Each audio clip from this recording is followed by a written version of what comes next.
यह कहानी महाराष्ट्र के एक छोटे से गांव शांति नगर की है, जहां एक प्राचीन वट वृक्ष के नीचे निशा नाम की एक महिला रहा करती थी। निशा का स्वभाव शांत और मृदुभाषी था, लेकिन गांव वाले उसे अजीब नजरों से देखते थे, क्योंकि वह हमेशा अकेली रहती थी और रात के समय वट वृक्ष के नीचे कुछ बुदबुदाती रहती थी। एक दिन गांव में एक नया शिक्षक, राहुल, आया।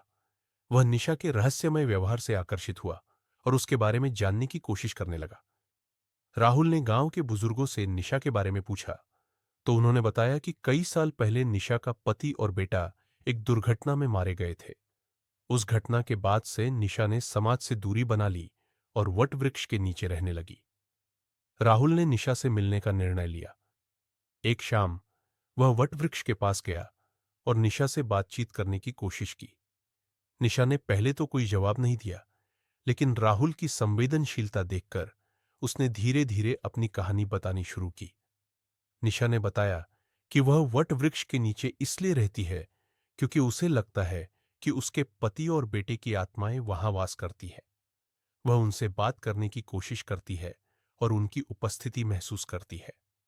राहुल ने निशा की मन स्थिति को समझा और उसे समाज में वापस लाने की कोशिश करने लगा। वह निशा को गांव के कार्यक्रमों में शामिल करने लगा और बच्चों को पढ़ाने के लिए प्रेरित किया। धीरे धीरे निशा की जिंदगी में खुशियां लौटने लगी।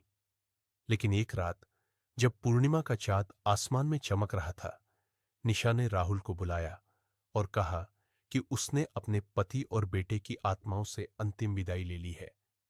उसने राहुल को धन्यवाद दिया और कहा कि अब वह शांति से जी सकेगी।